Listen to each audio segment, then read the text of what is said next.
수백억 유산 대신 낡은 쪽지를 택했습니다. 절 살려준 그 사람을 반드시 찾아야 해요. 모두가 포기했던 국보급 자개장, 제 손으로 그 위대한 숨결을 되살려냈습니다. 거칠게 몰아치는 눈보라 속에서 꽁꽁 얼어붙은 그 사람의 거친 손을 처음 맞잡았을 때 제 안락하고 고요했던 세계는 소리 없이 무너져 내렸습니다. 폴란드 바르샤바 국립박물관의 최연소 수석 보건가라는 명예도, 뼈대 깊은 예술가 가문이 물려준 막대한 유산도 제게는 더 이상 한 줌의 가치조차 없었죠. 그 사람이 쫓기듯 떠나간 텅 빈 작업실 책상 위에는 당신의 찬란하고 아름다운 캠퍼스의 나라는 얼룩을 남길 수 없다는 서툰 글씨의 편지 한 장만이 덩그러니 놓여 있었습니다. 도대체 왜 그렇게 바보처럼 떠나야만 했을까요? 저를 지키기 위해 기꺼이 살을 에이는 맹렬한 추위 속으로 자신의 온몸을 던졌던 그 미련한 남자는 정작 자신이 상처를 입자 제게 짐이 되기 싫다며 신기루처럼 자취를 감추어 버렸습니다. 저는 덜덜 떨리는 손으로 폴란드에서 출발하는 한국행 편도 티켓을 움켜쥐었습니다. 낯선 공항의 차가운 대리석 바닥에 서서 쿵쾅거리는 심장을 부여잡고 뱃속에 새근거리며 자라나고 있는 우리의 작은 우주를 가만히 쓰다듬었습니다. 코끝을 찌르는 이국적인 공기 속에서 저는 벅차오르는 숨을 고르며 스스로에게 물었습니다. 여러분이라면 말도 안 통하는 낯선 땅에서 오직 사랑 하나만 믿고 모든 것을 내던지며 버틸 수 있었을까요? 본 영상은 스토리를 재구성한 이야기입니다. 여러분의 따뜻한 구독과 좋아요가 영상 제작에 큰 힘이 됩니다. 시청하고 계신 지역은 어디신지 댓글 남겨주세요. 제가 태어나고 자란 곳은 눈 덮인 숲과 고풍스러운 건축물들이 그림처럼 어우러진 폴란드의 수도 바르샤바의 가장 부유한 동네였습니다. 아버지는 저명한 건축학 교수이셨고 어머니는 클래식 음악계에서 이름을 알린 피아니스트이셨죠. 부족함이라는 단어조차 모르고 온실 속의 화초처럼 자라난 저는 오직 아름다운 것을 지키고 복원하는 일에만 매달렸습니다. 수백 년의 시간을 품은 오래된 성의 벽 하나, 빛바랜 도자기의 섬세한 문양을 원래의 모습으로 되돌려 놓는 작업은 제 인생의 유일한 목적이자 기쁨이었습니다. 차갑고 철저하게 계산된 서구권의 엘리트 사회 속에서 사람들과 감정을 섞기보다는 말이 없는 낡은 예술품들과 교감하는 것이 훨씬 편안했으니까요. 주변 사람들은 저를 향해 차갑고 오만한 얼음공주라고 부르곤 했지만 저는 타인의 평가에 조금도 흔들리지 않았습니다. 제게는 오직 완벽하게 통제된 저만의 우아하고 고요한 작업실만이 세상의 전부였습니다. 그해 겨울은 유난히도 길고 혹독했습니다. 저는 폴란드 남부 타트라 산맥 깊은 곳에 자리 잡은 오래된 고성의 내부 벽화, 복원 프로젝트를 총괄하게 되었습니다. 세상과 완전히 단절된 듯한 그 깊고 고요한 산속의 고성은 제게 완벽한 안식처를 제공해 줄 것이라 믿어 의심치 않았습니다. 영하 20도를 밑도는 매서운 산바람이 고성의 낡은 창틀을 흔들어댈 때마다 저는 두꺼운 모직 쇼를 어깨에 두르고 작업에 몰두했습니다.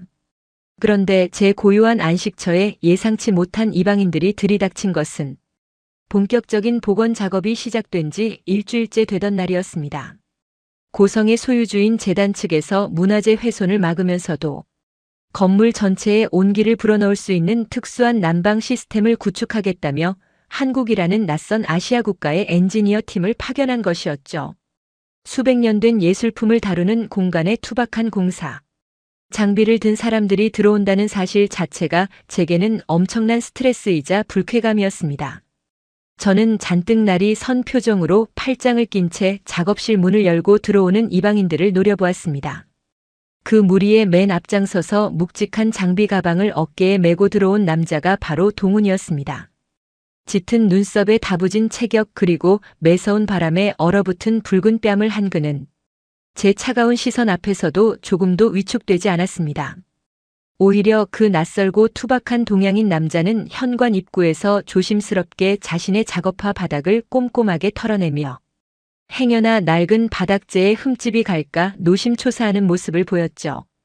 그 섬세하고 조심스러운 행동에 저는 순간적으로 할 말을 잃고 그를 가만히 응시할 수밖에 없었습니다. 이곳은 수백 년의 역사가 잠든 아주 예민하고 위험한 공간입니다. 당신들의 그 거친 작업 방식이 벽화에 미세한 진동이라도 주게 된다면 저는 당장 이 난방 프로젝트를 중단시킬 것입니다. 제가 차가운 얼음 조각처럼 날카로운 폴란드어로 쏘아붙이자 통역사를 통해 제 말을 전달받은 동우는 묵묵히 고개를 끄덕였습니다. 그의 짙은 갈색 눈동자는 변명이나 불쾌함 대신 깊은 이해와 존중을 담고 있었죠. 그리고 그는 천천히 다가와 굳은 살이 단단하게 박인 자신의 두 손을 조심스럽게 모아주며 낮고 부드러운 목소리로 대답했습니다.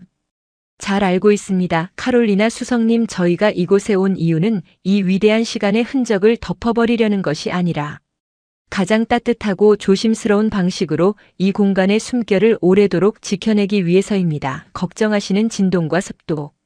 문제는 한국의 전통 온돌 방식에서 착안한 특수 배관 기술로 벽에 단일 밀리미터의 틈도 내지 않고 완벽하게 해결할 수 있습니다. 통역사를 거쳐 전달된 그의 대답을 들으며 저는 묘한 침묵에 빠졌습니다. 보통의 서양 엔지니어들이라면 자신의 화려한 경력이나 첨단 기술의 우수성을 과시하기 바빴을 텐데 동훈의 입에서 나온 말은 기술이 아니라 지켜내겠다는 따뜻한 다짐이었습니다. 그의 목소리에는 과장된 허세가 아니라 오랜 현장 경험에서 우러나온 단단한 진심이 배어 있었죠. 저는 무의식적으로 그의 손을 바라보았습니다. 수많은 도면과 무거운 자재들을 다루며 상처나고 투박해진 손이었지만 벽화를 가리키는 그의 손끝만큼은 제 미술 붓터치보다도 훨씬 더 부드럽고 경건했습니다. 과연 그 말이 사실일지 제 두 눈으로 매일같이 지켜보겠습니다. 만약 단 하나의 오차라도 발생한다면 가차없이 철수하셔야 할 겁니다. 제 차가운 으름장에도 동우는 그저 빙글에 사람 좋은 미소를 지어 보일 뿐이었습니다. 그 미소는 마치 언 땅을 녹이는 봄 햇살처럼 이상하게도 제 마음 한구석의 견고한 벽을 살짝 허물어뜨리는 듯한 착각을 불러일으켰습니다. 그렇게 저와 동훈의 위태롭고도 기묘한 동거 아닌 동거가 차가운 타트라 산맥의 고성 안에서 시작되었습니다. 작업이 진행되는 하루하루는 놀라움의 연속이었습니다. 서양의 철저한 개인주의와 계약 조건에만 얽매여 일하는 방식에 익숙했던 제게 동훈과 한국 엔지니어들의 작업 방식은 그야말로 신선한 충격이었습니다. 동훈은 계약서에 명시된 작업 시간이 끝난 후에도 어두컴컴한 고성 지하에 홀로 남아 낡은 배관의 동선을 수십 번씩 재확인했습니다. 제가 늦은 밤까지 벽화 복원에 매달려 있을 때면 어디선가 따뜻한 김이 모락모락 피어오르는 둥글고 향긋한 차 한 잔이 제 작업실 문 앞에 조용히 놓여 있곤 했죠.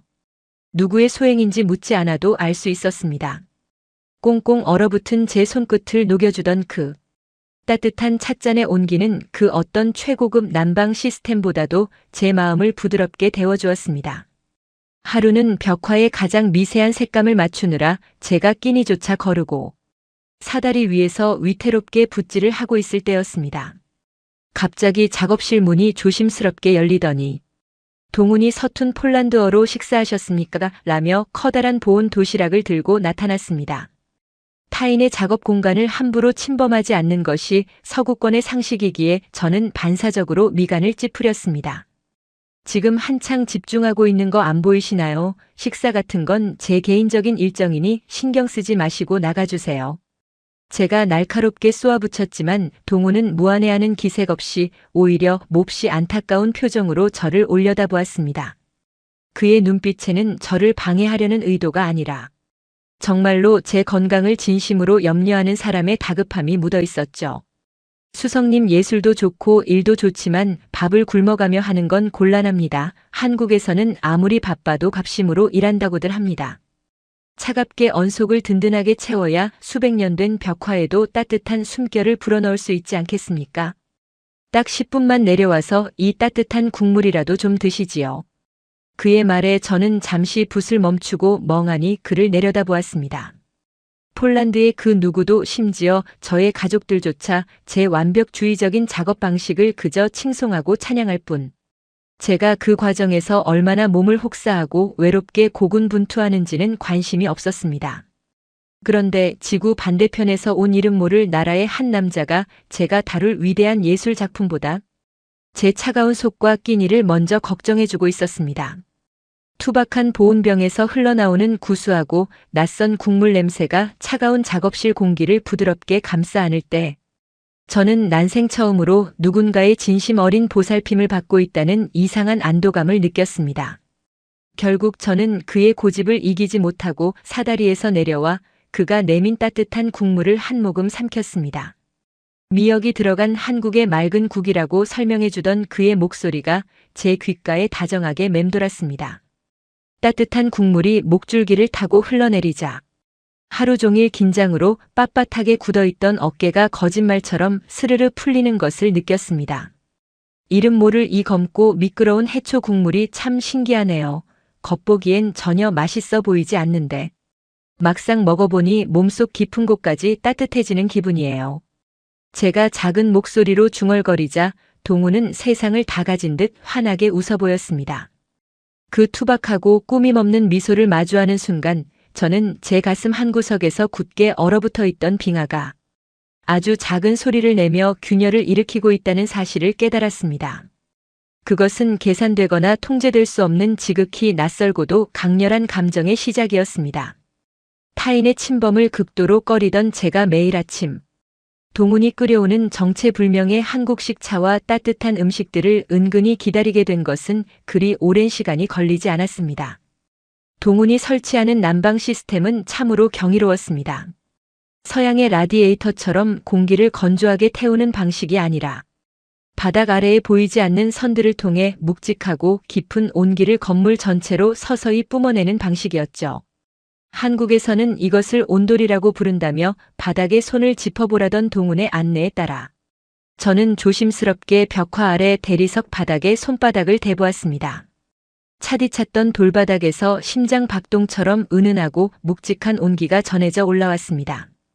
그것은 마치 겉으로는 투박하고 무뚝뚝해 보이지만 보이지 않는 곳에서 저를 끊임없이 보살펴주는 동훈의 체온과 너무나도 닮아 있었습니다. 그 묵직한 온기를 느끼며 저는 이 작고 낯선 아시아 국가가 품고 있는 보이지 않는 정과 배려의 철학에 깊이 매료되고 있었습니다. 타트라 산맥의 겨울이 절정으로 치닫던 어느 늦은 오후였습니다.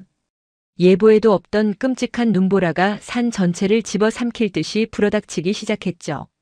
저는 작업실 창밖으로 휘몰아치는 하얀 악마 같은 눈보라를 보며 두려움에 떨고 있었습니다. 그때 현장에 나가 있던 다른 폴란드 직원들이 창백해진 얼굴로 뛰어들어오며 외쳤습니다. 산 아래로 자재를 확인하러 내려갔던 동훈의 차량이 끊어진 통신과 폭설 속에 고립되어 돌아오지 않고 있다는 청천벽력 같은 소식이었습니다. 그 순간 제 심장은 멎을 듯이 덜컥 내려앉았습니다. 평소라면 이성적으로 판단해 구조대를 부르고 안전한 고성 안에서 대기하는 것이 서구적인 합리적 사고였습니다. 다른 직원들 역시 구조대가 오기 전까지는 한 발짝도 나갈 수 없다며 몸을 사리고 있었죠. 하지만 제 머릿속에는 오직 저를 위해 매일 따뜻한 국물을 끓여오고 수백 년 된 벽화를 아기 다루듯 조심스럽게 만지던 동훈의 붉게 언 손만이 떠올랐습니다. 그가 이 끔찍한 눈보라 속에서 홀로 차갑게 식어가고 있을지도 모른다는 상상만으로도 저는 숨을 쉴 수가 없었습니다.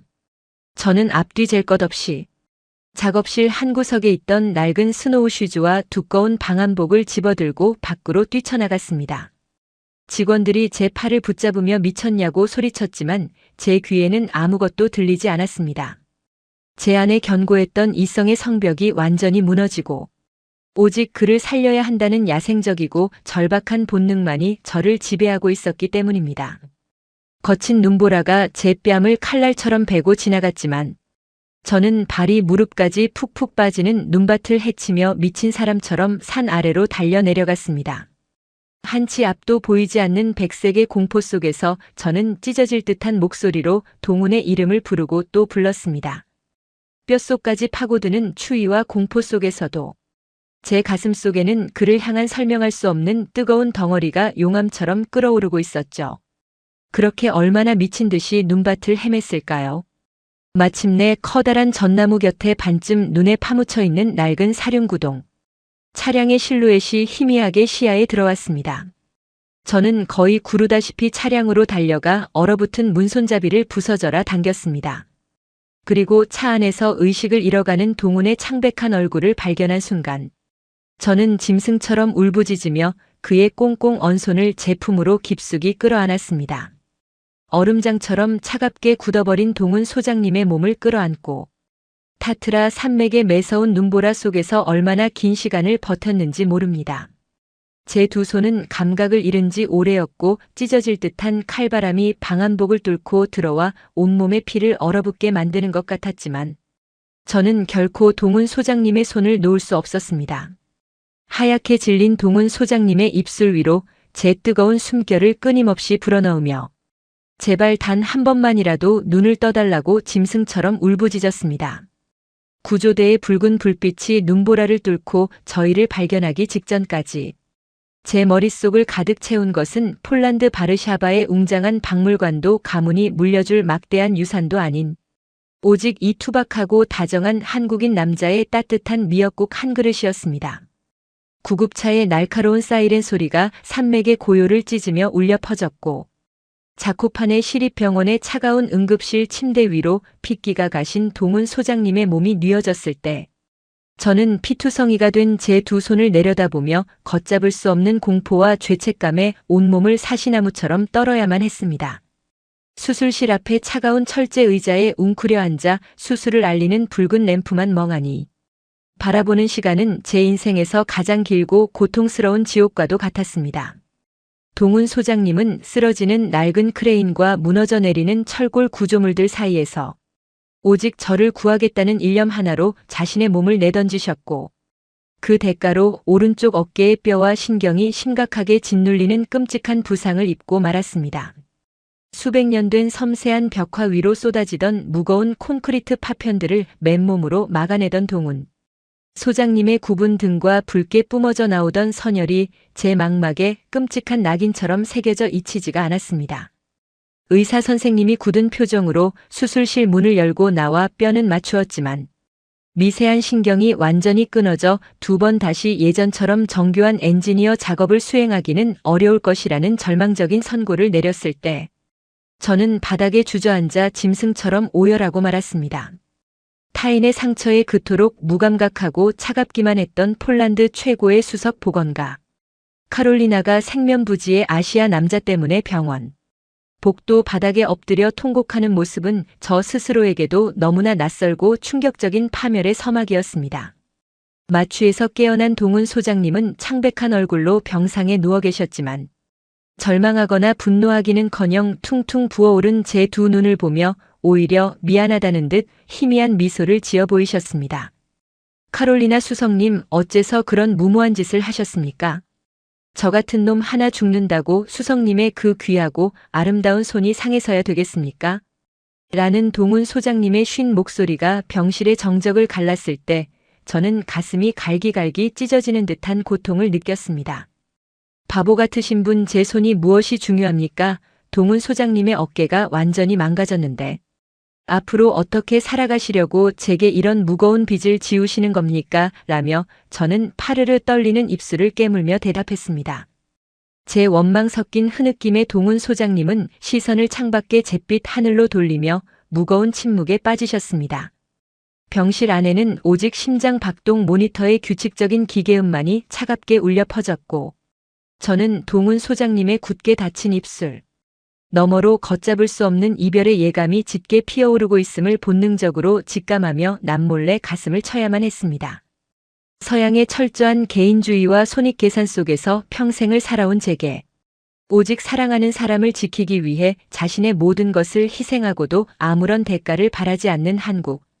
남자의 지독한 순애보는 제 영혼의 뿌리마저 송두리째 뒤흔들어 놓기에 충분했습니다. 동훈 소장님이 병실에서 쥐도 새도 모르게 사라진 것은 그로부터 불과 일주일 뒤의 일이었습니다. 이른 아침 따뜻한 스프를 끓여 병실 문을 열었을 때 동훈 소장님의 자리는 온기 하나 없이 싸늘하게 비어 있었고 하얀 시트 위에는 서툰 폴란드어로 삐뚤빼뚤하게 적힌 편지 한 장만이 덩그러니 놓여 있었습니다. 카롤리나 수석님, 당신은 언제나 조명 아래에서 가장 찬란하게 빛나야 하는 사람입니다. 오른쪽 팔을 쓸 수 없게 된 반쪽짜리 병신인 제가 당신의 완벽하고 아름다운 인생의 걸림돌이 되거나 동정심으로 묶여 있는 것을 제 자존심이 허락하지 않습니다. 저를 잊고 폴란드 최고의 예술가로 남아주십시오라는 동훈 소장님의 편지를 읽어내려가며 저는 종이가 찢어지도록 꽉 움켜쥐고 숨이 넘어갈 듯 통곡했습니다. 저를 살리기 위해 자신의 직업도 건강도 미래도 모두 바쳐놓고 정작 제가 짐을 짊어질까 두려워 홀로 상처 입은 짐승처럼 한국으로 도망쳐버린 그 미련하고 멍청한 남자의 뒷모습이 눈앞에 아른거려 저는 단 한 모금의 물조차 삼킬 수가 없었습니다.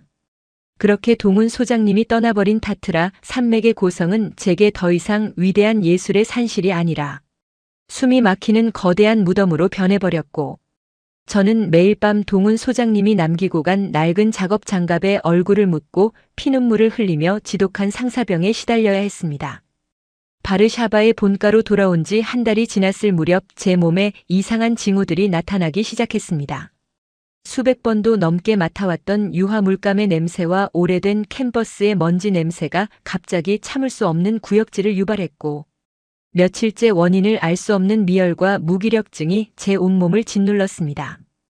덜덜 떨리는 손으로 약국에서 사온 임신 테스트기의 결과를 확인하던 날 아침 저는 세면대를 부여잡고 무너져 내리는 다리를 주체하지 못해 화장실 바닥에 주저앉고 말았습니다. 선명하게 그어진 두 줄의 붉은 선. 그것은 동훈 소장님이 저를 지키기 위해 눈보라 속으로 뛰어들기 직전 서로의 체온을 나누며 확인했던 그 절박하고 뜨거웠던 사랑의 결실이자 제 뱃속에 동훈 소장님의 피가 섞인 새로운 생명이 심장 박동을 시작했다는 거부할 수 없는 증거였습니다. 기쁨과 환희보다는 뼛속까지 파고드는 거대한 공포가 먼저 저를 덮쳤습니다. 뼈대 깊은 폴란드의 명문가이자 보수적인 카톨릭 신자인 부모님 밑에서 혼전 임신이라는 것은 그것도 아시아 노동자의 아이를 가졌다는 것은 가문의 이름을 진흙탕에 처박는 최악의 범죄이자 절대 용서받을 수 없는 수치였기 때문입니다. 저는 차가운 타일 바닥에 엎드려 아직 평평한 제 아랫배를 양손으로 감싸 안은 채 이 불쌍하고 가여운 생명을 지키기 위해 제가 치러야 할 끔찍한 대가를 떠올리며 소리 없는 비명을 질러야 했습니다. 거대한 폭풍은 아주 조용하고 우아한 저녁 식사 자리에서 시작되었습니다. 샹들리에가 눈부시게 빛나는 대저택의 다이닝룸에서 건축학 교수이신 아버지와 피아니스트이신 어머니는 다음 달로 예정된 프랑스의 유서 깊은 백작 가문 후계자와의 약혼식 일정을 태연하게 논의하고 계셨습니다. 최고급 와인이 잔에 채워지는 소리가 유난히도 신경질적으로 들려오던 순간 저는 손에 쥐고 있던 음포크를 식탁 위에 내려놓으며 자리에서 천천히 일어났습니다. 아버지, 어머니, 프랑스 백작 가문과의 약혼은 할 수 없습니다. 저 지금 한국인 엔지니어 동훈 소장님의 아이를 가졌고 이 아이를 낳아 그 사람을 찾아 한국으로 갈 것입니다. 라고 저는 덜덜 떨리는 목소리였지만 한치의 물러섬도 없이 뱉어냈습니다. 제 폭탄 선언이 떨어지자마자 웅장했던 다이닝 룸 안에는 숨소리조차 들리지 않는 끔찍한 정적이 내려앉았습니다. 카롤리나, 지금 내가 무슨 미친 소리를 짓거리는지 알고나 있는 것이냐. 대수롭지 않다는 듯 와인잔을 닦던 아버지의 목소리가 지진이 난 것처럼 무섭게 떨려왔습니다. 저는 두 주먹을 꽉 쥐고 아버지의 분노로 이글거리는 눈동자를 피하지 않은 채 다시 한번 또박또박 대답했습니다. 동훈 소장님은 무너지는 철골 속에서 제 목숨을 구해준 분이고 저는 그분의 아이를 낳아 평생 곁에서 지켜드릴 것입니다. 제 대답이 끝나기가 무섭게 벼락 같은 파열음과 함께 아버지가 던진 무거운 크리스탈 와인잔이 벽에 부딪혀 산산조각 나며 붉은 와인이 핏물처럼 화려한 실크 벽지를 적셔내렸습니다. 당장 그 더러운 동양인 노동자의 아이를 병원에 가서 지워버리고 약혼식 준비를 해라. 만약 내 명령을 거역한다면 너는 바르샤바 국립박물관의 수석직에서 파면되는 것은 물론이고 우리 가문의 모든 재산과 상속권에서 영원히 배제될 것이며 넌 이제 내 딸이 아니라 거리의 쓰레기만도 못한 존재가 될 것이다. 라는 아버지의 폭언이 사나운 채찍처럼 제 온몸을 무자비하게 후려쳤습니다. 어머니조차 충격으로 창백해진 얼굴을 감싸 쥐고 저를 향해 경멸 어린 시선을 던지며 싸늘하게 외면하셨습니다. 평생을 우아함과 고상함이라는 가면을 쓰고 살아온 폴란드 최상류층. 엘리트 가족의 민낯은 이토록 잔인하고 끔찍했습니다. 내 딸의 목숨을 구해준 은인에 대한 최소한의 예의나 제 뱃속에 깃든 새로운 생명에 대한 축복은 눈을 씻고 찾아봐도 없었습니다. 오직 가문의 명예와 자신들이 쌓아올린 거대한 부의 성곽이 무너질까. 전전긍긍하며 피를 나눈 딸을 서슴없이 길거리로 내쫓으려 하는 부모님의 이기적이고 차가운 태도에 저는 제가 평생을 믿고 살아온 세상이 얼마나 끔찍한 허상이었는지를 뼈저리게 깨달았습니다. 저는 산산조각난 크리스탈 파편들을 내려다보며 제 배를 양손으로 꽉 끌어안은 채 이 위선적이고 차가운 성벽 안에서는 제 아이가 결코 숨을 쉴 수 없다는 절망적인 확신에 휩싸여 하염없이 눈물을 쏟아냈습니다. 모든 것을 버리고 돌아올 수 없는 강을 건너기로 결심한 것은 바로 그날 밤이었습니다. 아무도 깨지 않은 고요한 새벽, 저는 드레스룸에 가득 찬 명품 가방들과 보석 상자들을 뒤로하고 오직 낡은 캐리어 하나에 몇 벌의 옷가지와 초음파 사진 한 장만을 쓸어 담았습니다. 아버지가 제 명의로 만들어준 수십억 원이 들어있는 VIP 은행 카드들과 고급 세단의 차 키는 화장대 위에 가지런히 올려둔 채 저는 한치의 미련도 없이 웅장한 대저택의 육중한 현관문을 열고 나섰습니다. 살을 에이는 듯한 바르샤바의 새벽 공기가 제 폐부를 찌르듯 밀려왔지만 제 가슴 속에서는 동훈 소장님이 끓여주시던 따뜻한 미역국의 냄새와 그의 투박한 손바닥이 주던 묵직한 온기가 화로처럼 뜨겁게 타오르고 있었습니다.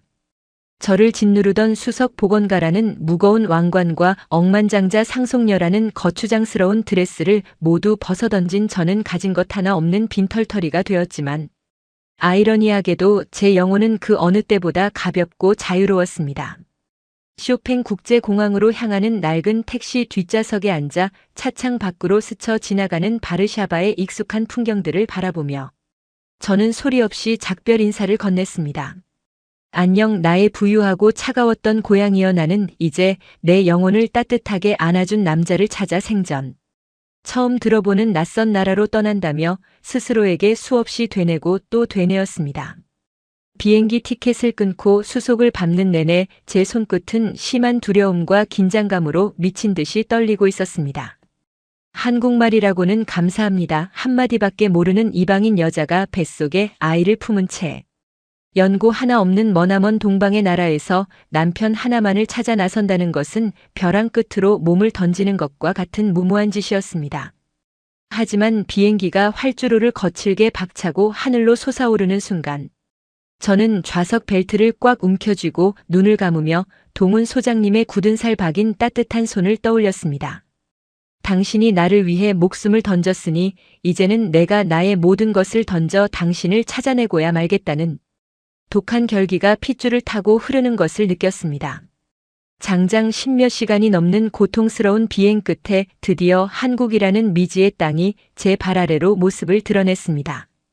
난생 처음 겪어보는 지독한 입덧과 장시간 비행으로 인한 극도의 피로감 때문에 온몸의 뼈가 부서지는 듯한 고통이 밀려왔지만 저는 아랫배를 단단히 감싸 안으며 젖먹던 힘까지 쥐어짜내어 출국장 바닥에 두 발을 내디뎠습니다.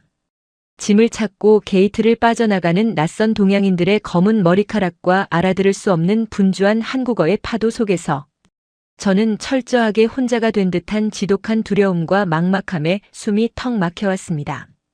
폴란드에서는 단 한 번도 경험해보지 못한 거대한 인파와 압도적인 공항의 규모는 빈털터리 외국인 미혼모인 저를 집어삼킬 듯이 거대하게 다가왔습니다. 하지만 돌이킬 수 있는 길은 이미 완벽하게 불태워버렸습니다. 저는 덜덜 떨리는 다리에 힘을 꽉 주며 낡은 캐리어의 손잡이를 부서져라 움켜쥐었습니다. 눈앞에 보이던 인천국제공항의 거대한 유리 자동문이 부드러운 기계음과 함께 스르르 열렸고 바르샤바의 차가운 눈바람과는 전혀 다른 한국 특유의 습기를 머금은 묵직하고 따뜻한 공기가 제 온몸을 확 덮쳐오며 미지의 세계를 향한 저의 처절한 첫걸음이 시작되고 있었습니다. 인천국제공항의 거대한 유리 자동문이 무거운 기계음과 함께 제 등 뒤로 닫히는 순간 저는 제가 알던 모든 세계와 영원히 단절되었다는 끔찍한 현실을 온몸으로 실감해야 했습니다.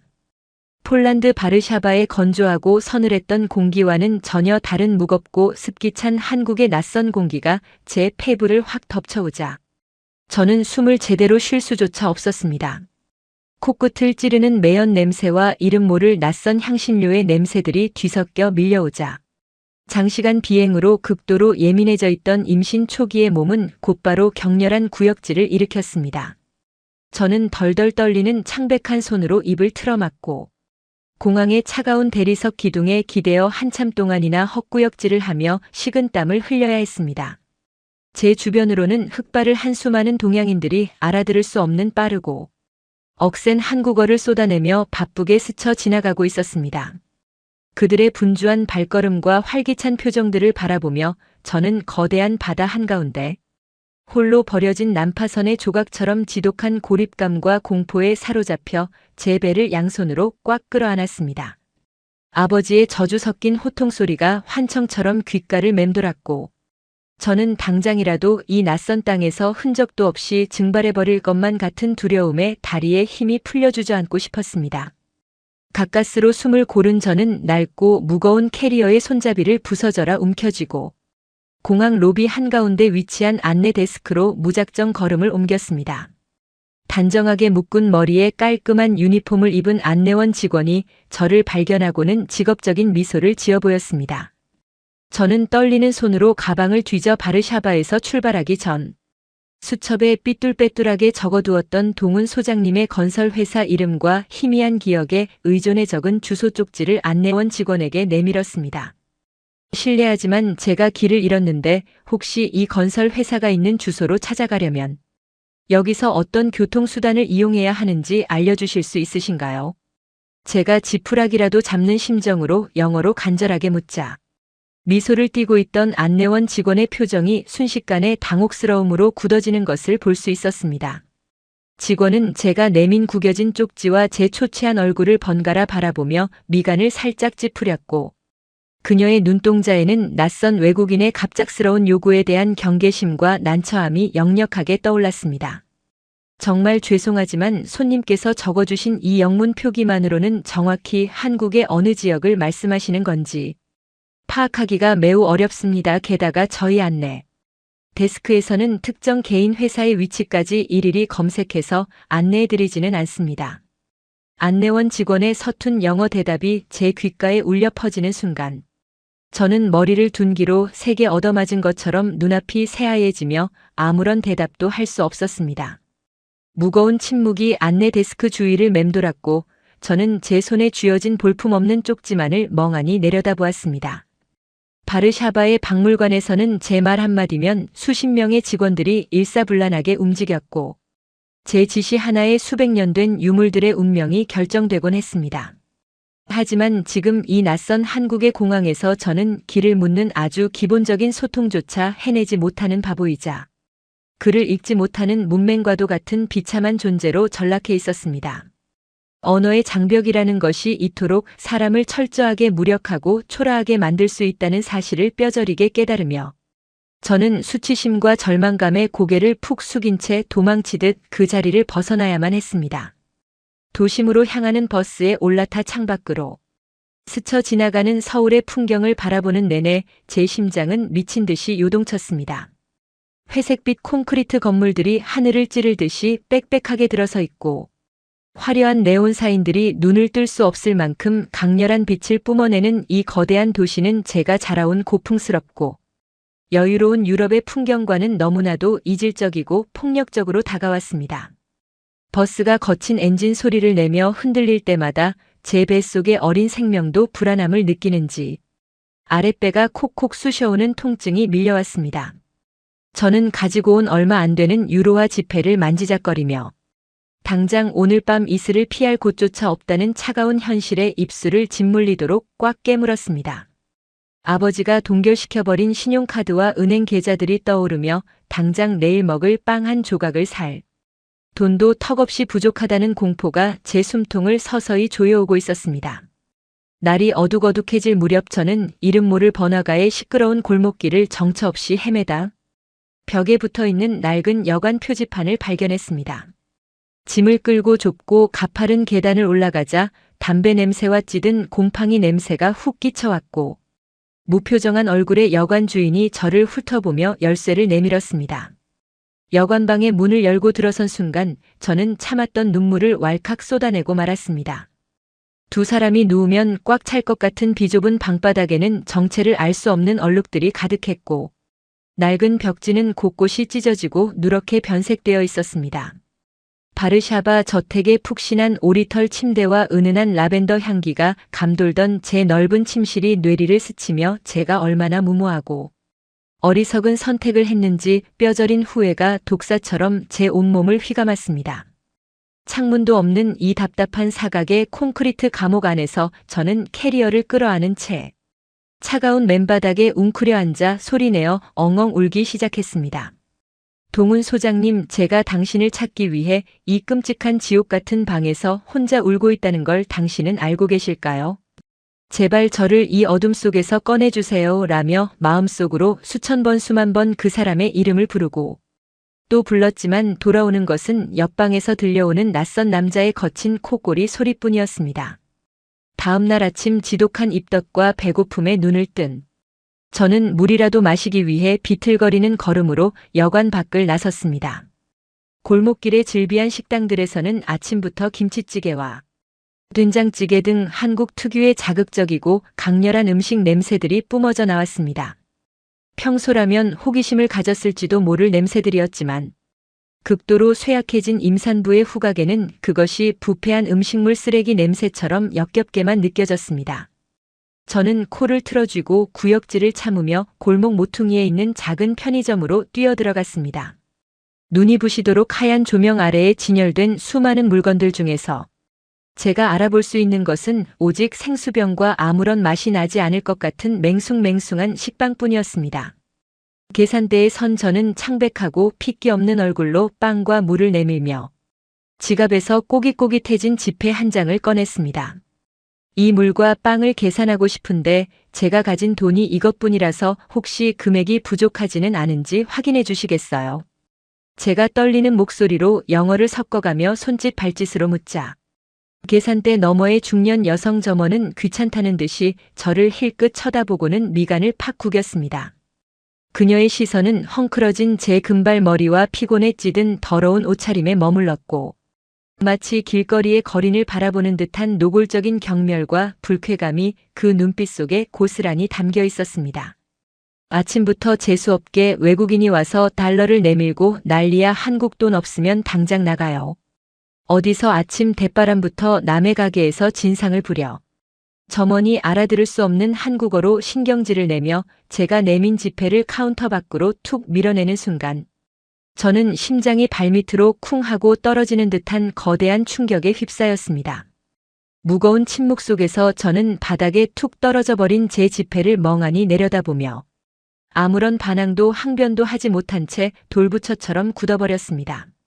제가 내민 돈이 사용할 수 없는 화폐라는 사실보다 저를 벌레 보듯 바라보며 매몰차게 쫓아내는 점원의 그 차갑고 적대적인 태도가 제 남은 자존심마저 갈기갈기 찢어놓았습니다.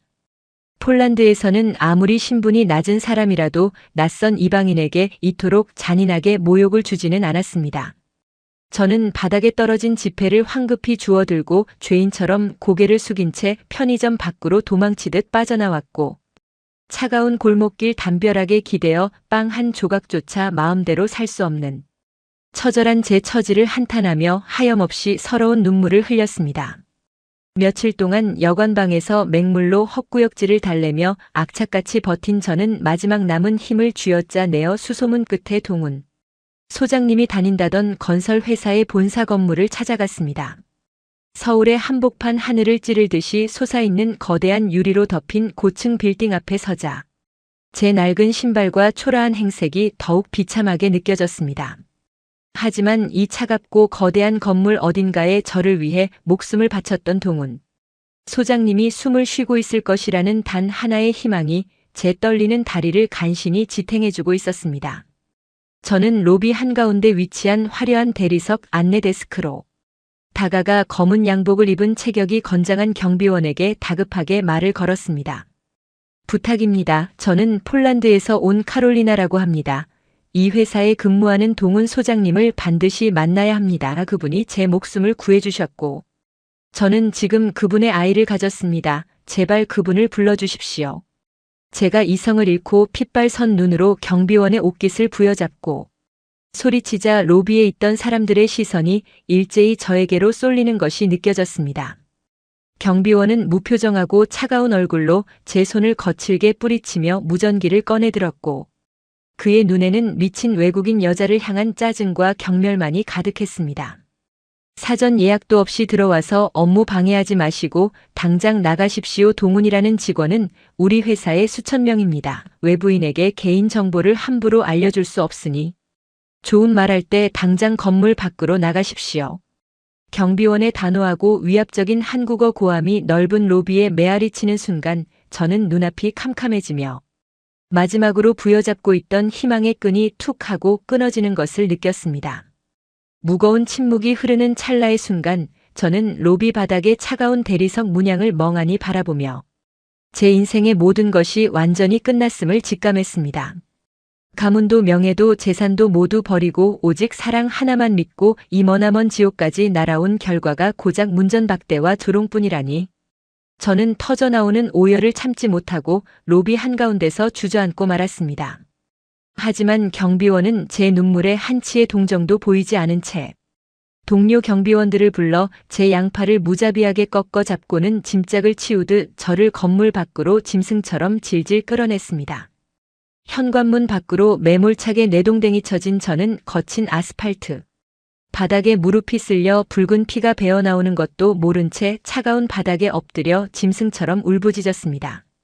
하필이면 그때 잿빛 하늘에서 굵은 장대비가 무서운 기세로 쏟아져 내리기 시작했고, 차가운 빗줄기가 제 헝클어진 머리카락과 얇은 옷깃을 사정없이 때렸습니다. 지나가는 우산을 쓴 수많은 사람들은 길바닥에 엎드려 통곡하는 임산부인 저를 미친 여자 취급하며 차가운 시선을 던지고는 바쁘게 걸음을 재촉할 뿐이었습니다. 저는 진흙탕이 된 바닥에 몸을 웅크리고 제 아랫배를 양팔로 미친 듯이 감싸 안았습니다. 뱃속의 아이가 제 절망감을 고스란히 느끼는 듯 거세게 발버둥을 쳤고, 배를 찢어놓는 듯한 끔찍한 경련과 통증이 하반신을 덮쳐왔습니다. 쏟아지는 폭우 속에서 동훈 소장님의 이름은 빗소리에 처참하게 묻혀버렸고, 저는 아무도 저를 도와주지 않는 이 잔인하고 거대한 타국의 아스팔트 바닥 위에서 서서히 죽음의 공포에 잠식당하며 제가 저지른 돌이킬 수 없는 선택에 대한 가장 혹독하고 끔찍한 대가를 치르고 있었습니다. 차가운 아스팔트 위로 사정없이 내리꽂히는 빗줄기는 마치 수천 개의 얼음 송곳이 되어 제 웅크린 몸을 짐승처럼 난도질하는 것 같았습니다. 쏟아지는 폭우 속에서 덜덜 떨리는 양팔로 아랫배를 감싸 안은 채 바닥에 엎드려 있던 저는 제 얇은 바지춤을 적시며 뜨겁고 끈적한 액체가 허벅지를 타고 흘러내리는 것을 선명하게 느낄 수 있었습니다. 피비린내가 섞인 빗물이 제 창백한 뺨을 타고 흘러내려 입술을 적셨고, 눈앞의 잿빛 세상은 서서히 기괴하게 일그러지며 검은 암흑 속으로 저를 집어삼키려 하고 있었습니다. 제가 바르샤바의 따뜻하고 안락한 대저택을 버리고 아버지가 물려주신 막대한 유산마저 포기한 채 지구 반대편의 낯선 나라까지 날아온 결과가 고작 길바닥에서 뱃속의 아이와 함께 처참하게 피를 흘리며 죽어가는 것이라니. 뼈를 깎는 듯한 절망감과 지독한 회한이 파도처럼 밀려왔습니다. 동훈 소장님. 제가 너무 어리석었습니다. 당신을 찾아내겠다는 오만하고 이기적인 욕심 때문에 우리 아이마저 이 차가운 길거리에서 죽게 만들었습니다. 라며 저는 소리조차 나오지 않는 목구멍으로 피를 토하듯 절규했습니다. 배를 찢어놓는 듯한 끔찍한 진통이 다시 한번 하반신을 무자비하게 강타하자 저는 짐승 같은 비명을 내지르며 진흙탕이 된 바닥에 쓰러졌고, 점점 희미해져가는 의식의 끈을 놓기 직전 이제 제 인생은 여기서 완전히 끝이 났음을 체념하며 천천히 두 눈을 감았습니다. 아이고 맙소사 세댁 여기서 이러고 있으면 어떡해. 피가 엄청나잖아. 누가 119 구급차 좀 빨리 불러주소. 사람 죽어가네. 칠흑 같은 어둠 속으로 가라앉고 있던 제 귓가에 폭우 소리를 뚫고 날카롭고 다급한 한국어 고함 소리가 벼락처럼 내리꽂혔습니다. 누군가의 거칠고 따뜻한 두 손이 차갑게 얼어붙은 제 어깨를 단단하게 부여잡더니 비에 젖어 헝클어진 제 머리카락을 쉼없이 쓸어 넘겼습니다.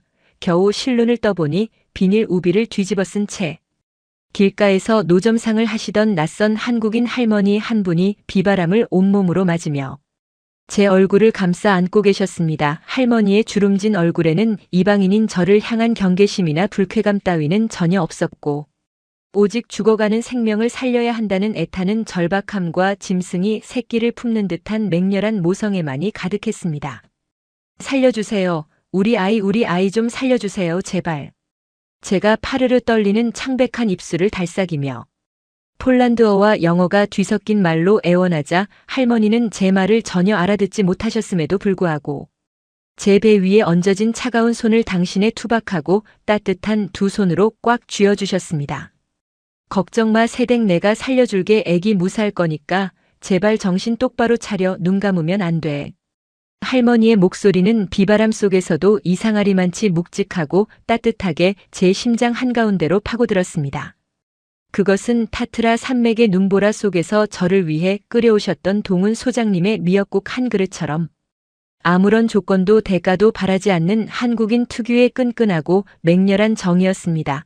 번화가를 지나던 사람들은 끔찍한 피투성이가 된 외국인 여자를 피해 멀리 돌아가기 바빴지만 이름조차 모르는 이 낯선 할머니는 자신의 장사 수레가 비에 젖어 망가지는 것도 아랑곳하지 않은 채 자신의 체온으로 제 얼어붙은 몸을 데우려 필사적으로 몸부림치고 계셨습니다. 잠시 후 귀를 찢는 듯한 구급차의 사이렌 소리가 들려왔고 구급대원들이 들것을 들고 달려와 저를 실어 올리는 긴박한 상황 속에서도 할머니는 결코 제 손을 놓지 않으셨습니다. 구급차 안에서 저는 가물가물해지는 의식 속에서 덜덜 떨리는 손으로 피와 빗물에 잔뜩 젖어 엉망이 된 종이 쪼가리 하나를 할머니의 손에 쥐어드렸습니다. 그것은 제가 바르샤바에서부터 생명줄처럼 품고 왔던 동훈 소장님의 이름과 회사 번호가 적힌 유일한 단서였습니다. 이 사람에게 제발 연락해 주세요. 제가 피눈물을 흘리며 쪽지를 내밀자 할머니는 쪽지를 꽉 움켜쥐시더니 눈물이 범벅이 된 얼굴로 끄덕이셨습니다. 서울의 한복판에 있는 대형 종합병원 응급실에 도착하자마자 사방에서 눈이 부신 새하얀 형광등 불빛들이 폭포수처럼 쏟아져 내렸고 초록색 수술복을 입은 의사 선생님들과 간호사들이 다급하게 제 침대를 둘러쌌습니다. 찢어질 듯한 고통에 몸부림치며 제 하의가 가위로 잘려나가고 온갖 차가운 의료기기들이 제 몸에 부착되는 동안 저는 낯선 언어와 기계음의 홍수 속에서 극도의 공포에 질려 미친 사람처럼 비명을 질러댔습니다. 그때 응급실 밖에서 간호사들과 거칠게 승강이를 벌이는 할머니의 쩌렁쩌렁한 목소리가 들려왔습니다. 내가 보호자라고 핏줄만 보호자여 길바닥에서 아기가 죽어가는데 수속 밟을 시간이 어딨어. 내가 책임질 테니까 당장 피부터 멎게 해주고 이 쪽지에 있는 남자한테 빨리 전화나 걸어줘. 이 남자가 남편인 것 같으니까 당장 찾아내라고. 할머니의 핏발 선 고함 소리는 철저하게 규정과 원칙만을 따지는 차가운 병원의 벽을 산산조각 내는 거대한 파도와 같았습니다. 폴란드 최고의 국립박물관 수석이라는 명예도 억만장자의 상속권도 아무런 소용이 없었던 이 타국의 차가운 아스팔트 위에서 저를 지옥의 구렁텅이에서 끌어올려준 것은 거대한 부나 권력이 아니라 길거리에서 장사를 하시던 낯선 한국인 할머니의 피 끓는 자비와 무식할 만큼 투박한 온정이었습니다. 의사 선생님이 굳은 표정으로 제 배에 초음파 기기를 대며 한국어로 무언가 심각하게 지시를 내렸고 간호사들이 분주하게 수혈팩을 매달며 응급수술 준비를 서두르는 동안 저는 제 몸속에서 생명의 불꽃이 서서히 꺼져가고 있음을 본능적으로 직감하고 있었습니다. 동훈 소장님. 다음 생에는 제가 반드시 먼저 당신을 찾아가 당신의 그 따뜻한 손을 잡아드릴게요. 라며 마지막 유언 같은 독백을 삼키고 완전히 정신을 잃으려던 찰나였습니다. 응급실의 육중한 자동문이 쾅 하고 부서질 듯 열리는 소리와 함께 누군가 미친 듯이 달려오는 거친 발소리가 병동의 차가운 바닥을 울렸습니다. 카롤리나 수석님 어디 계십니까? 그 목소리 수만 번을 죽었다 깨어나도 결코 잊을 수 없는 짐승의 울부짖음과도 같은 그 익숙한 목소리가 제 귓전을 강타하는 순간 정지했던 제 심장이 다시금 미친 듯이 쿵쾅거리기 시작했습니다. 흐릿한 시야 너머로 오른쪽 어깨에 무거운 보호대를 찬 채 온몸이 땀과 빗물로 범벅이 된 동훈 소장님이 핏발 선 눈으로 응급실을 미친 듯이 헤집고 다니는 모습이 들어왔습니다. 저를 매몰차게 내쫓았던 건설 회사의 경비원들이 뒤늦게 수소문하여 연락을 취한 것인지 아니면 할머니의 억척스러운 전화 덕분인지 알 수 없었지만 거짓말처럼 제 눈앞에 나타난 동훈 소장님의 얼굴을 보는 순간 저는 참았던 억울함과 서러움이 활화산처럼 폭발하며 짐승처럼 목 놓아 오열하고 말았습니다. 저를 발견한 동훈 소장님은 그대로 바닥에 무릎을 꿇으며 기어오듯 제 침대 곁으로 다가왔습니다. 그의 짙은 갈색 눈동자에는 피투성이가 된 저의 참혹한 모습을 향한 거대한 충격과 뼈를 깎는 듯한 끔찍한 죄책감이 뒤엉켜 있었습니다. 수성님 도대체 왜 여기까지 오신 겁니까? 저 같은 쓰레기 하나 잊지 못하고 왜 그 귀한 몸으로 이 지옥 같은 곳에 오셔서. 동훈 소장님은 성한 왼쪽 손으로 제 창백하고 피 묻은 손을 으스러져라 부여잡으며 응급실 바닥에 이마를 짓짓고 피눈물을 쏟아냈습니다. 그의 거칠고 뜨거운 눈물이 제 차가운 손등 위로 뚝뚝 떨어져 내릴 때마다 저는 폴란드의 대저택에서 겪었던 수모와 비행기 안에서의 고통, 그리고 이 낯선 도시의 여관방에서 홀로 겪었던 지독한 배고픔과 외로움이 씻겨 내려가는 듯한 벅찬 카타르시스를 느꼈습니다.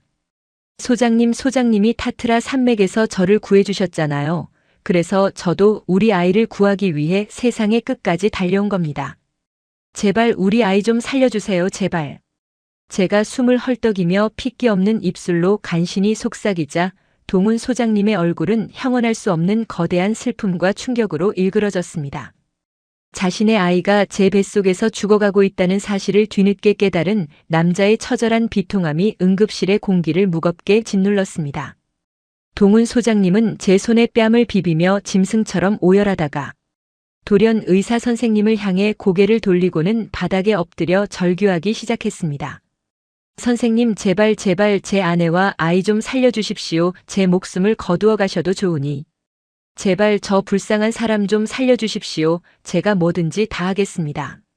자신의 모든 것을 바쳐 저를 지켰던 남자가 또다시 저를 살리기 위해 자신의 모든 자존심을 바닥에 내던지며 울부짖고 있었습니다. 수술실로 향하는 침대가 덜컹거리며 이동하기 시작했고 동훈 소장님은 제 손을 잡은 채 침대를 따라 달리며 쉼없이 제 이름을 부르짖었습니다. 차가운 수술실의 철문이 닫히기 직전.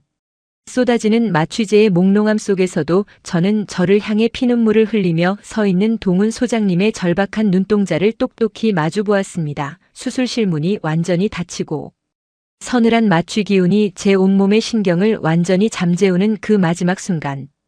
저는 태어나서 처음으로 경험하는 완벽한 안도감과 지독한 평안함을 느끼며 길고 길었던 지옥 같은 위기의 터널 끝에서 마침내 희미한 구원의 빛을 향해 몸을 내맡길 수 있었습니다. 눈을 뜨자 가장 먼저 시야에 들어온 것은 티 없이 새하얀 병실의 천장이었습니다. 코끝을 찌르는 소독약 냄새와 일정한 간격으로 귓가를 때리는 심장. 박동 모니터의 기계음 속에서 저는 아주 천천히 현실의 감각을 되찾아갔습니다. 몽롱한 마취 기운을 뚫고 가장 먼저 제 뇌리를 스친 것은 거친 아스팔트 위에서 쏟아지던 빗줄기와 끔찍했던 하복부의 통증이었습니다. 저는 숨을 헐떡이며 반사적으로 제 아랫배를 향해 두 손을 더듬거렸습니다. 붕대가 감겨 있기는 했지만 다행히도 제 뱃속의 작은 생명은 여전히 그 자리에 머물러 숨을 쉬고 있었습니다. 안도의 한숨이 터져나옴과 동시에 제 왼쪽 손을 누군가 부서져라 꽉 쥐고 있다는 사실을 깨달았습니다. 고개를 돌리자 그곳에는 며칠 밤을 새운 듯 수염이 덥수룩하게 자란 창백한 얼굴의 동훈 소장님이 침대보에 얼굴을 묻은 채 소리 없이 어깨를 들썩이며 흐느끼고 있었습니다. 동훈 소장님. 제가 갈라진 목소리로 간신히 그의 이름을 부르자 동훈 소장님은 화들짝 놀라며 고개를 번쩍 치켜들었습니다. 핏발이 선 붉은 눈시울에는 아직 닦아내지 못한 눈물이 가득 고여 있었고 그는 떨리는 손으로 제 창백한 뺨을 조심스럽게 어루만졌습니다.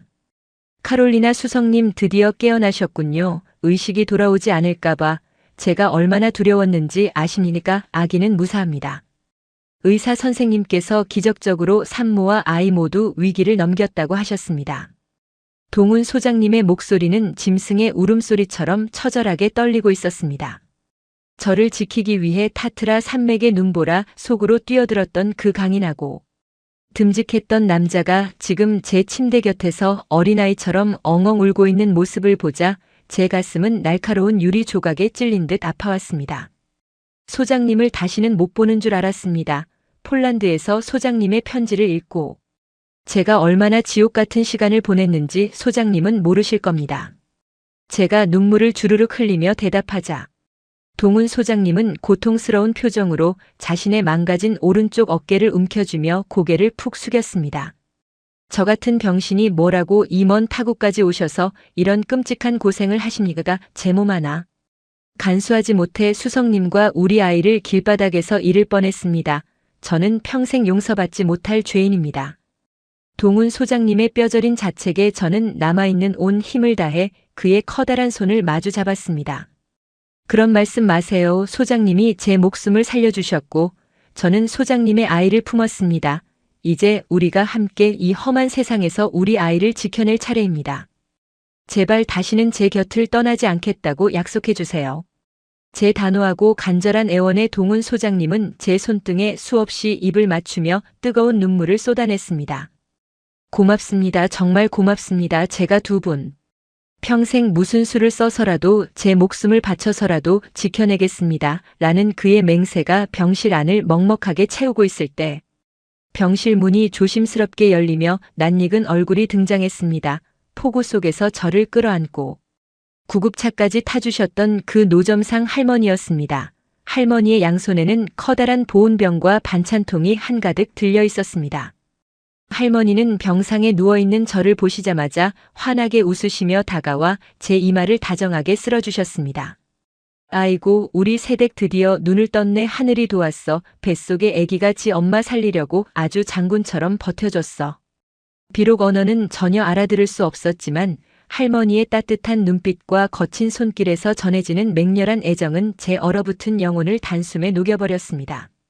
동훈 소장님은 바닥에 엎드려 할머니께 큰 절을 올리며 연신 감사합니다를 외쳤고 할머니는 동훈 소장님의 등을 토닥이며 타지에서 고생하는 며느리한테 미역국이나 든든하게 먹이라며 보온병을 쥐어주셨습니다. 서양의 차갑고 계산적인 핏줄보다 지구 반대편의 이름 모를 이웃이 내어주는 이 뜨거운 국물 한 그릇이 제게는 천배 만배 더 짙은 가족의 온기로 다가왔습니다.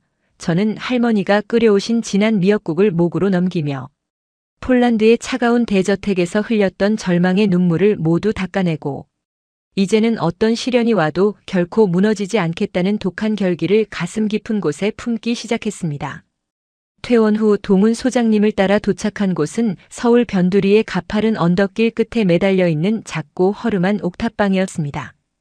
어깨 신경이 끊어져 더 이상 정교한 엔지니어 작업을 할 수 없게 된 동훈 소장님은 막노동판과 식당, 주방을 전전하며 간신히 생계를 유지하고 있었습니다. 비가 오면 천장에서 물이 새고 한 사람이 눕기에도 비좁은 습기 찬 방이었지만 저는 불평 한마디 하지 않았습니다. 오히려 밤늦게 파김치가 되어 돌아와 퉁퉁 부은 제 다리를 주물러주며 연신 미안하다고 사과하는 동훈 소장님의 구분 등을 바라볼 때마다 제 가슴속에서는 시퍼런 도끼가 활활 타올랐습니다.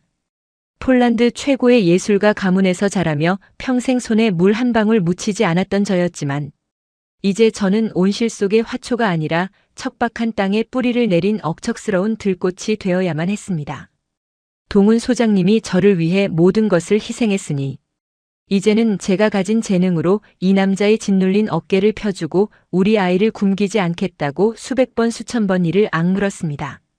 몸이 어느 정도 회복되자 저는 낡은 코트를 걸치고 무작정 서울 시내의 거리를 헤매기 시작했습니다. 한국어는 서툴렀지만 제게는 폴란드 바르샤바 국립박물관 수석 보건가라는 세계 최고 수준의 예술적 안목과 신의 손이라 불리던 정교한 손기술이 있었습니다.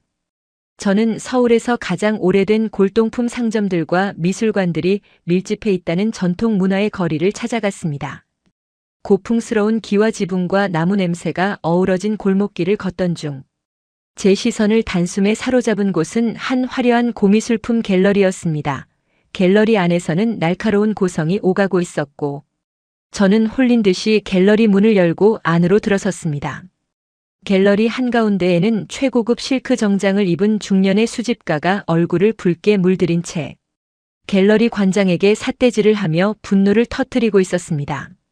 그들의 앞 탁자 위에는 수백 년은 좋게 되어 보이는 진귀한 조선시대의 대형 나전칠기 화장함이 놓여 있었는데 안타깝게도 화장함의 가장 중요한 정면 뚜껑 부분의 정교한 자개 문양이 심각하게 훼손되어 참혹하게 떨어져 나가 있는 상태였습니다. 관장, 당신 눈에는 이게 복원이라고 보입니까? 수억 원을 호가하는 국보급 나전칠기를 이따위 싸구려 접착제와 엉터리 솜씨로 망쳐놓다니. 내가 오늘 이 갤러리를 당장 문 닫게 만들 작정입니다. 수집가의 분노에 찬 호통에 갤러리 관장은 이마에서 비오듯 땀을 흘리며 허리를 굽히고 쩔쩔매고 있었습니다. 뛰어난 장인을 섭외해 복원을 시도했지만 워낙 오래된 오칠과 미세한 자개 조각의 각도를 맞추는 것이 현대의 기술로는 불가능에 가까웠다는 변명만 늘어놓고 있었죠. 저는 말없이 탁자 앞으로 다가가 훼손된 나전칠기 화장함을 찬찬히 내려다보았습니다. 수백 년의 시간을 머금은 영롱한 자개. 빛깔이 서투른 현대식 복원 재료에 덮여 고통스럽게 신음하고 있는 것이 제 눈에는 선명하게 보였습니다. 폴란드의 오래된 성에서 수백 년 된 목조 성물들을 복원했던 제 감각이 손끝에서부터 강렬하게 깨어나며 찌릿찌릿한 전율을 일으켰습니다. 저는 망설임 없이 탁자 위로 손을 뻗어 나전칠기의 훼손된 단면을 조심스럽게 쓸어내렸습니다. 무엇이 문제인지 알겠습니다. 이 오칠의 균열은 현대식 경화제를 사용해서 발생한 겁니다. 수백 년 전의 전통 방식대로 악교와 천연칠을 배합해야만 원래의 빛을 되찾을 수 있습니다. 제가 완벽하게 원래의 모습으로 되돌려 놓겠습니다. 제가 영어를 섞어가며 서투른 한국어로 당당하게 말하자 갤러리 안의 공기가 차갑게 얼어붙었습니다. 수집가와 관장은 제 낡은 코트와 화장기 없는 초췌한 외국인 임산부의 행색을 위아래로 훑어보더니 기가 막힌다는 듯 코웃음을 쳤습니다. 어디서 굴러먹던 외국인 거지가 감히 국보급 예술품에 함부로 손을 대 당장 저 미친 여자를 내쫓아. 수집가가 경멸에 찬 목소리로 소리치며 경비원을 부르려 하자. 저는 한치의 물러섬도 없이 꼿꼿하게 허리를 펴고 관장의 눈을 매섭게 쏘아보았습니다. 당신들이 이 작품을 만진 장갑의 흔적만 봐도 압니다. 억지로 자개를 끼워 맞추려다 오히려 목재의 섬유질을 파괴하고 있어요. 저에게 딱 3시간만 주십시오. 3시간 뒤에도 당신들이 만족하지 못한다면 저를 경찰에 넘겨도 좋습니다. 하지만 제가 성공한다면 이 복원 작업의 대가를 정당하게 지불하셔야 할 겁니다. 제 눈빛에서 뿜어져 나오는 압도적인 자신감과 단 한치의 오차도 허락하지 않는 서늘한 전문가의 기운에 관장은 순간적으로 압도당한 듯 입을 다물었습니다. 수집가 역시 제 범상치 않은 태도에 흠칫 놀라며 흥미롭다는 듯 팔짱을 꼈습니다. 좋아요. 어차피 망가진 거. 그 3시간 동안 당신이 무슨 마법을 부리는지 어디 한번 똑똑히 지켜봅시다. 수집가의 허락이 떨어지자마자 저는 갤러리 한 구석에 마련된 작업대로 화장함을 조심스럽게 옮겼습니다. 저는 갤러리에 구비된 천연 용제들과 악교, 그리고 아주 미세한 조각 칼들을 가져와 제 손에 쥐었습니다. 조각 칼을 쥐는 순간 저는 길바닥에서 굶주리던 비참한 이방인이 아니라 세계가 인정하던 천재 복원가 카롤리나로 완벽하게 부활했습니다. 주변의 웅성거림과 조롱 섞인 시선들은 이미 제 귀에 들리지 않았습니다.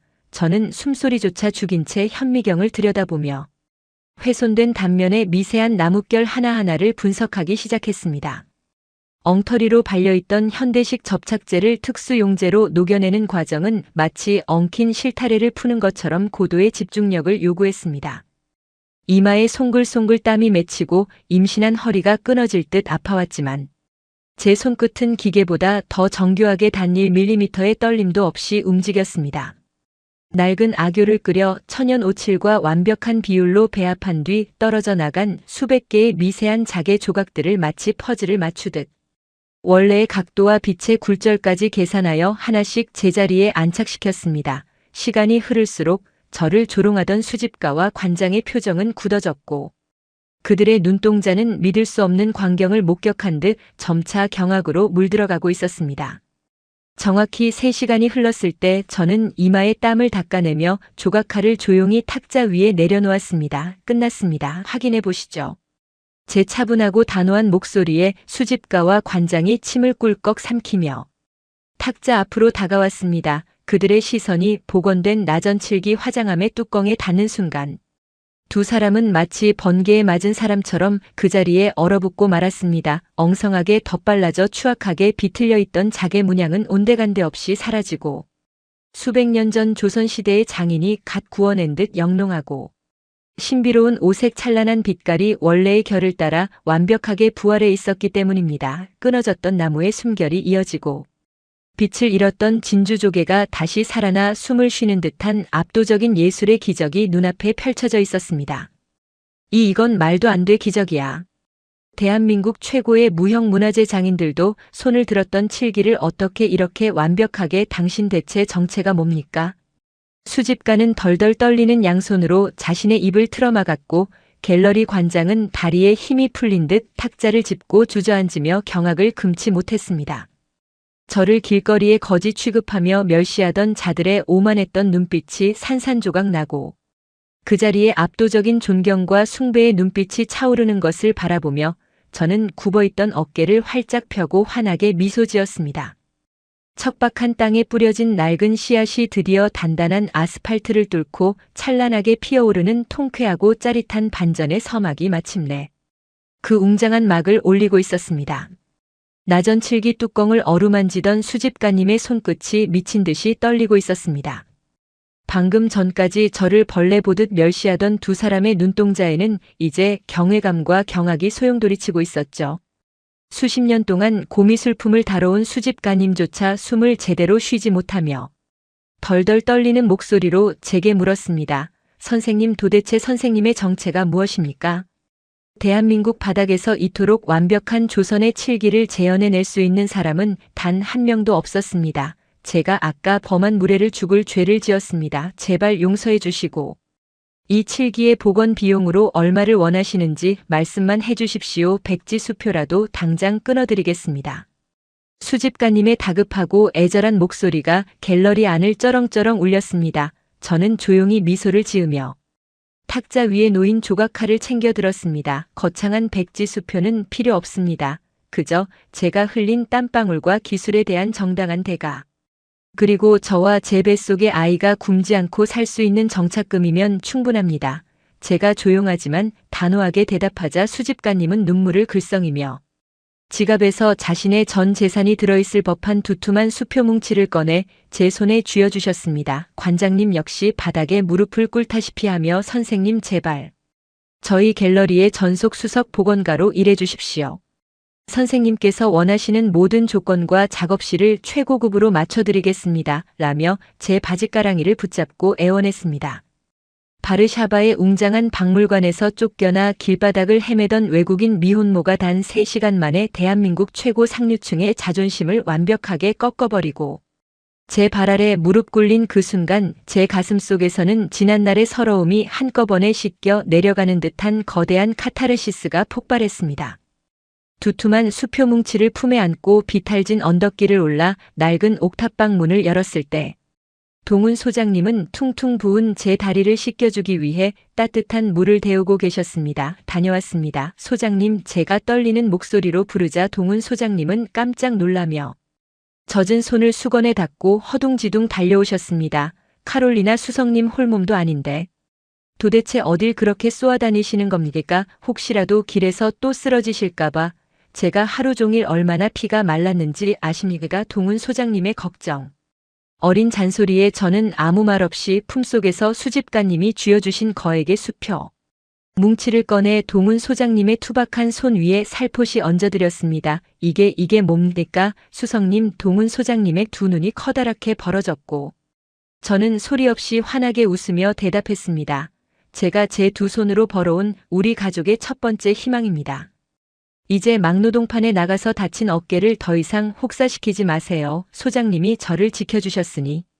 이제는 제가 소장님을 세상에서 가장 행복한 남자로 만들어 드릴게요.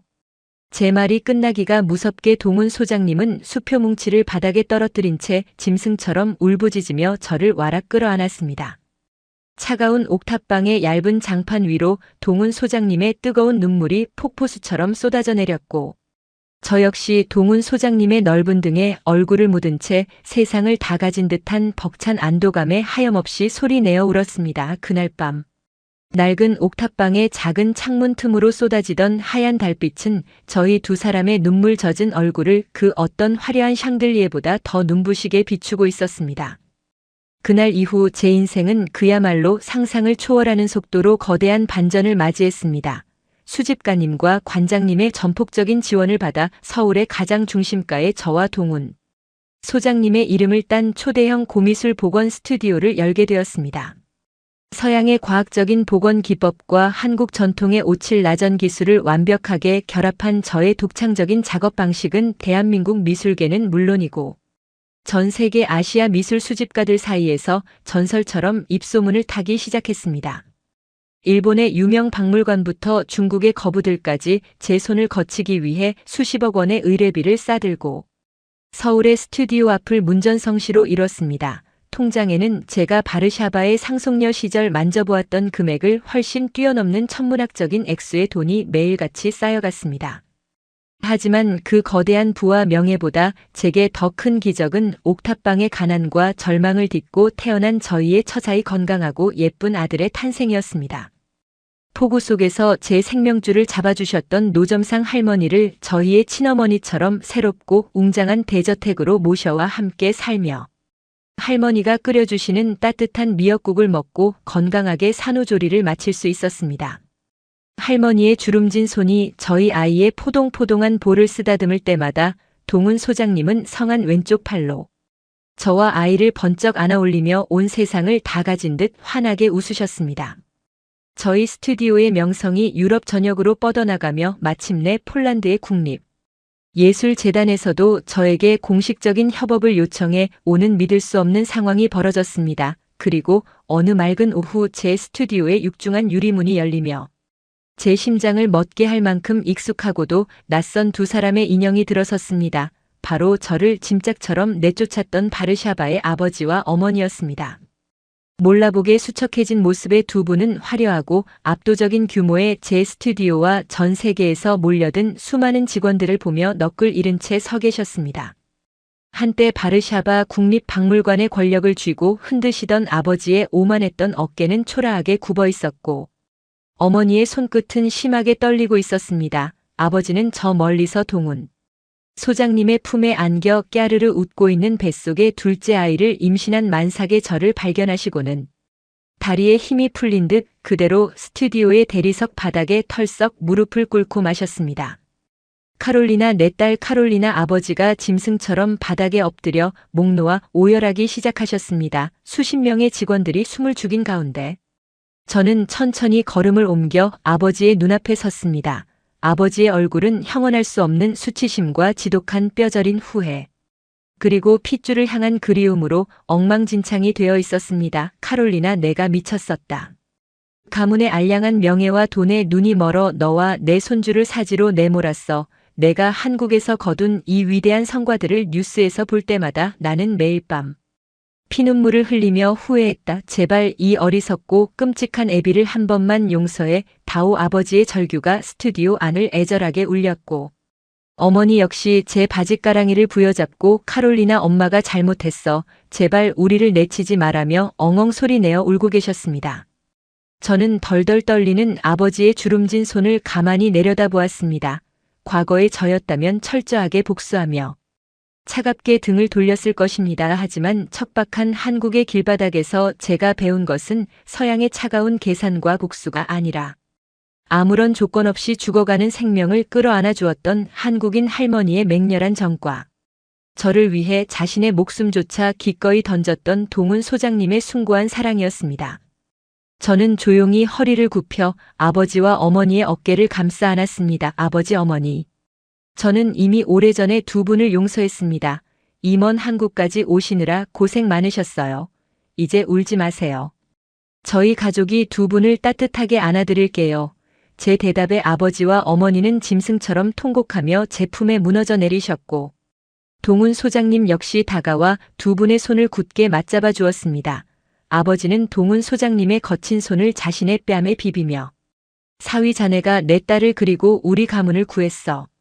정말 미안하네, 정말 고맙네 라며 평생 처음으로 타인에게 진심 어린 고개를 숙이셨습니다.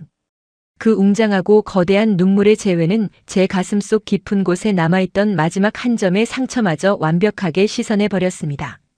그렇게 저희는 서로의 상처를 눈물로 씻어내며 완벽한 화해를 이루었습니다. 아버지가 물려주려 했던 그 어떤 막대한 유산보다도 옥탑방에서 동훈 소장님과 나누어 먹던 차가운 식빵 한 조각이 제게는 훨씬 더 값지고 위대한 인생의 걸음이 되었습니다.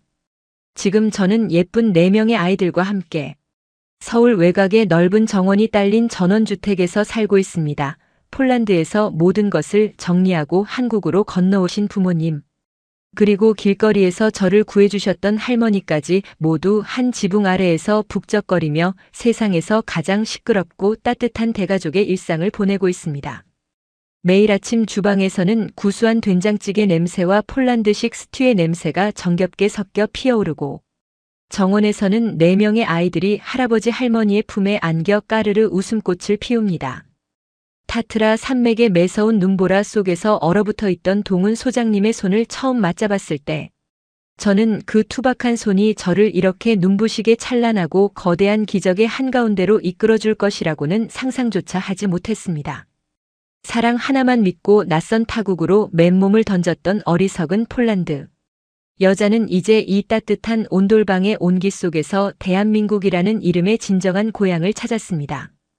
수백 년 된 예술품을 복원하는 것보다 한 사람의 진심, 어린 사랑과 끈끈한 정이 사람의 무너진 영혼을 얼마나 위대하게 복원해낼 수 있는지를 저는 제 삶을 통해 온몸으로 증명해냈습니다. 동훈 소장님. 다음 생에도 그 다음 생에도 저는 주저없이 당신이 끓여주는 따뜻한 미역국을 찾아 이 머나먼 한국 땅으로 다시 달려올 것입니다. 당신과 함께 숨쉬는 이 모든 순간이 제 인생의 가장 완벽하고 위대한 마스터피스입니다. 오늘 이야기가 마음에 드셨다면 구독과 좋아요 부탁드립니다. 여러분이 남겨주시는 따뜻한 댓글 하나하나가 제게는 정말 큰 힘이 됩니다. 늘 건강하시고 행복하세요.